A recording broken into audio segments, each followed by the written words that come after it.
क्यों बिहार में खाने पीने को मिलता नहीं है? जो महाराष्ट्र में आए हो वहाँ पे क्या प्रॉब्लम है? धंधा पानी नहीं है, बराबर है? वो बिहारी जिसके नाम सिर्फ से लोग डरते थे, आज खुद सा आदमी उससे डरा रहा है। अरे इतना मारेगा ना अभी, ये बिहार में जा। वो बिहारी जो आज तक कभी हारा नहीं, आज जिधर देखो सिर्फ मार खा रहा है। कोई एक बिहारी 100 बीमारी कह रहा है तो कहीं बिहारियों को सीधा गाली ही दिया जा रहा है। आखिर ये हो क्या रहा है? आए दिन पेपर लीक हो जाते हैं, विद्यार्थियों पर लाठी बरसाया जाता है और कोई करप्शन पर आवाज उठा दे तो उसे जान से मार दिया जाता है। क्या यही हो रहा है बिहार में विकास? जहाँ कंपनीज खुलेआम बोल रही है मेरा सबसे बेकार डिसीजन था बिहार में आना, वहीं बिहार के स्टूडेंट तो खुलकर बता भी नहीं पा रहे कि वो बिहार से है। आप विश्वास नहीं करोगे, एक वक्त था जब बिहार को पूरे विश्व का दिल कहा जाता था, जहां से धर्म और ज्ञान की रोशनी दुनिया भर में फैली, जहां से मौर्य एम्पायर खड़ा हुआ, एक ऐसा सम्राट जिसका नाम आज भी इतिहास के पन्ने उल्टाने वाले को हैरान कर देते हैं। आज का पटना, जो कि एक टाइम में दुनिया का सबसे शक्तिशाली शहरों में गिना जाता था, आज लेकिन ऐसा क्या हो गया जिसने बिहार के इतिहास को बिल्कुल बदल कर रख दिया?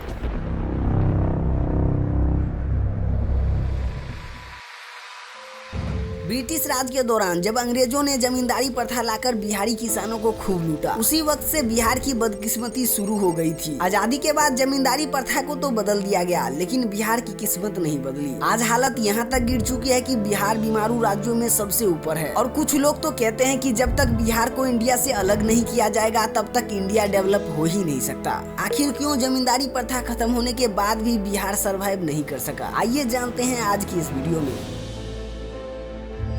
देखो, आजादी के बाद जमींदारी प्रथा तो खत्म हो गया था, पर यहाँ तक बिहार से काफी कुछ छीन लिया गया था। लेकिन फिर भी बिहार हार नहीं माना, सभी स्टेट की तरह लग गया इंडस्ट्रियलाइजेशन की तैयारी में। और पता है, बिहार इंडस्ट्रियलाइजेशन में भी काफी आगे चल रहा था, क्योंकि यहाँ ह्यूमन वर्कफोर्स के साथ साथ फर्टाइल लैंड और नेचुरल रिसोर्सेज की कोई कमी नहीं थी। लेकिन शायद सेंट्रल गवर्नमेंट को ये पसंद नहीं आया। उस टाइम बिहार और झारखंड एक हुआ करता था। बिहार की काफी फर्टाइल लैंड और झारखंड की मिनरल की वजह से सभी इंडस्ट्री बिहार की ओर ही आ रही थी। बिहार इंडिया की सबसे बड़ी इंडस्ट्री हब बनने वाली थी। लेकिन साल 1952 में सेंट्रल गवर्नमेंट के तरफ से फ्री इक्वलाइजेशन पॉलिसी लाई गई। यही वो पॉलिसी थी जिसने बिहार की आधी जान खींच ली। इस पॉलिसी के मुताबिक लोहा, कोयला और बॉक्साइट जैसे मिनरल की ट्रांसपोर्टेशन पर सब्सिडी लगा दी गई, जिससे आप मिनरल कहीं से भी निकालो उसे फैक्ट्री तक पहुंचाने का सारा खर्च सरकार उठाएगी। यह सेंट्रल गवर्नमेंट का कहना था। इंडस्ट्री इंडिया के सभी कोने में होनी चाहिए, चाहे वहाँ नेचुरल रिसोर्सेस हो या फिर ना हो। फिर क्या था, सारे इंडस्ट्री बिहार से निकलते गए और गुजरात, महाराष्ट्र जैसे कोस्टल एरिया में शिफ्ट हो गए, जिससे कंपनीज का इम्पोर्ट एक्सपोर्ट आसान हो सके।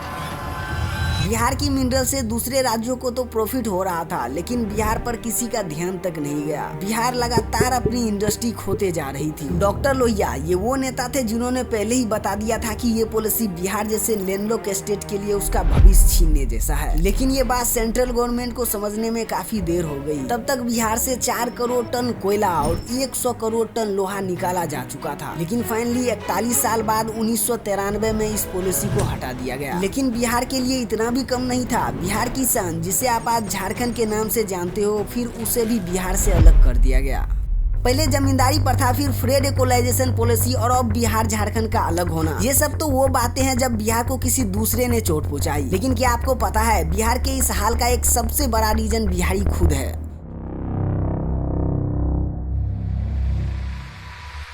1990 से 2005 तक का वो समय जब बिहार में किडनैपिंग एक आम घटना बन चुकी थी। जब बिहार को डेवलपमेंट का जरूरत था तो उस समय के मुख्यमंत्री लालू यादव ने लोगों को विकास से हटाकर जातिवाद में फंसा दिया। उनका नारा था विकास नहीं सम्मान चाहिए।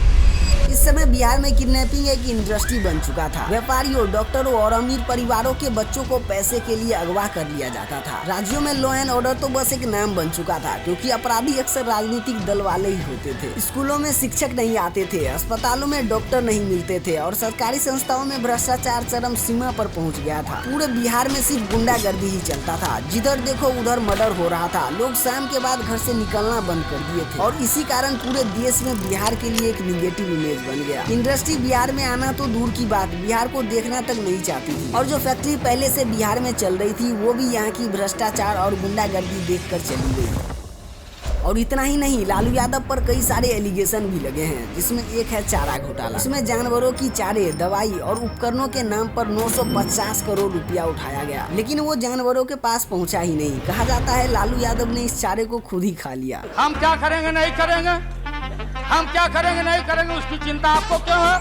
हम भैंस चरा के दूध के पी लेंगे, बेच लेंगे।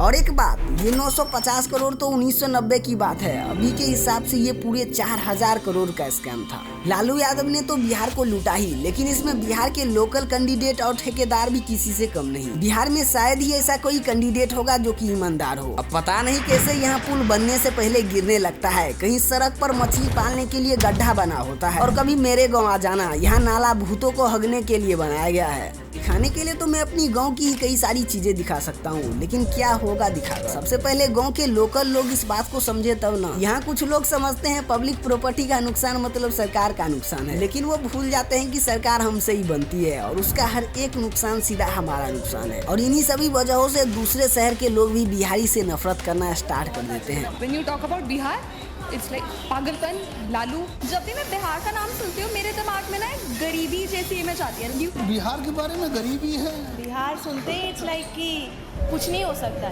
और करे भी क्यों ना, बिहारी ने खुद अपने ऊपर जीरो सिविक सेंस का टैग जो लगा रखा है। देखो, आपके फीड में कभी न कभी ऐसा वीडियो जरूर आया होगा जिसमें कोई आदमी पहले 2-3 गाली देता है और फिर खुद को बिहारी बुलाता है, बस हो गया। उस पर कुछ बिहारी व्यूवर ऐसे खुश होगा जैसे मानो किसी बिहारी प्लेयर ने ओलंपिक में गोल्ड मेडल जीत लिया हो। यहाँ मैं उन व्यूवर को कुछ कहना चाहूंगा, अगर आपको प्राउड फील ही करना है तो कभी बिहार की हिस्ट्री को पढ़ लो, कभी विश्व की सबसे पहली रेसिडेंशियल यूनिवर्सिटी के बारे में जानो, उस पवित्र स्थान के बारे में जानो जहाँ भगवान बुद्ध को ज्ञान की प्राप्ति हुई थी। अच्छा, नहीं तो उस संस्कृति को ही याद कर लो जो हम हर साल दिवाली के 6 दिन बाद मनाते हैं।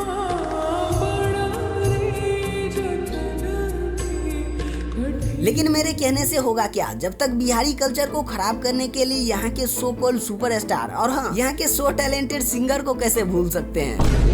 यहाँ जितना टाइम किसी घटना के बाद पुलिस को कॉल करने में लगता है, उतना ही टाइम में तो उस घटना के ऊपर पूरा एक भोजपुरी सॉन्ग आ जाता है। यहाँ के सिंगर का अलग ही खेल है, कोई ढोरी चाटता है तो कोई उसी ढोरी पर हक देता है। ढोरी छील द तो ढोरी चाटत आलो तो केहू खोदत तो हगा गइला तो कौन गलती हो गई? कोई गलती नहीं हुआ। गोरी फिरती बढ़ाओ पक। लेकिन इनमें कहीं ना कहीं हम बिहारियों की भी गलती है। अगर हमें भोजपुरी गानों से वल्गैरिटी हटानी है तो हमें सबसे पहले इसे सुनना ही बंद करना होगा। एज अ बिहारी मुझे पता है ये करना इतना आसान नहीं होगा, क्योंकि जो टॉप लेवल का स्वैग उन गानों से मिलता है वो हमें किसी दूसरे गानों में नहीं मिल सकता। लेकिन ऐसा भी नहीं है कि वो टॉप स्वैग वाले गाने को साफ सुथरा तरीका से नहीं गाया जा सकता। जहाँ तेलुगु हिंदी में बाहुबली, लापता लेडी जैसी सुपरहिट फिल्में बन रही है, वहीं भोजपुरी जिसका नाम सुनते ही अश्लीलता का गंध आता है। लेकिन यहाँ पूरे भोजपुरी इंडस्ट्री को गलत बोलना सही नहीं होगा, क्योंकि एक टाइम था जब भोजपुरी फिल्मों में हमारी बिहारी कल्चर की असली पहचान दिखती थी। 1963 में आई विदेशिया, वो फिल्म जिसने हमें पलायन के कारण टूटते परिवारों को दिखाया है। ये फिल्म उस दर्द को बयां करती है जब एक आदमी जिम्मेदारी के बोझ में अपना परिवार, मोहब्बत और अपना जमीन छोड़कर प्रदेश जाता है। और बिहार की कोकिला, जिसके बिना बिहार में शादी तो इमेजिन भी नहीं किया जा सकता। चाहे समय कितना भी आगे क्यों न बढ़ जाए, शारदा सिन्हा जी के दिए गए लोकगीत हम बिहारी कभी नहीं भूल सकते। बीते गए सालों में कितने सारे अलग अलग छठ सॉन्ग आए और गए, लेकिन किसी में इतना दम नहीं जो इस मास्टरपीस को रिप्लेस कर सके। भले ही वो महान गायिका अब हमारे बीच नहीं रही, लेकिन अभी भी बिहार में कुछ ऐसे कलाकार आ रहे हैं जो कि बिहारी कल्चर और संस्कृति को देश भर में फैलाने का काम कर रहे हैं। उन्हीं में एक है स्वाति मिश्रा। इनके गीतों में न सिर्फ सुर की मिठास होती है, बल्कि इसमें बिहारी परंपरा और भावनाओं की भी गहराई दिखती है। वैसे बिहार अब सिर्फ कला और संस्कृति का घर नहीं बल्कि तेजी से बढ़ती इकोनॉमी का मिसाल बन रही है। जहां भारत की अर्थव्यवस्था 5 सालों में करीब 22% तक बढ़ी, वहीं बिहार की जीडीपी ने लगभग 29% पर छलांग मारी है। 2023 और 24 के हिसाब से जब देश में वृद्धि 6 से 7% थी, बिहार ने करीब 14% की रफ्तार पकड़ी। पिछले कुछ सालों में बिहार में कई सारे मेगा प्रोजेक्ट शुरू हुए हैं, जैसे Bihta dry port, Bakhtiyarpur Fatuha industry area और गंगा एक्सप्रेस जैसे हाईवे बिहार की इंडस्ट्री को बूम करने वाली है। इन्हीं के साथ बिहार इस साल 1.43 लाख करोड़ का फंड रेज किया है, जो कि पूरे देश में यूपी के बाद सबसे ज्यादा है। आप विश्वास नहीं करोगे, अभी के टाइम पर बिहार सरकार 5 ऐसे और मेगा प्रोजेक्ट पर काम कर रही है जो कि आने वाले सालों में बिहार को बदल कर रख देगी। लेकिन दुख की बात तो ये है कि बिहार के लोग भी इसके बारे में नहीं जानते।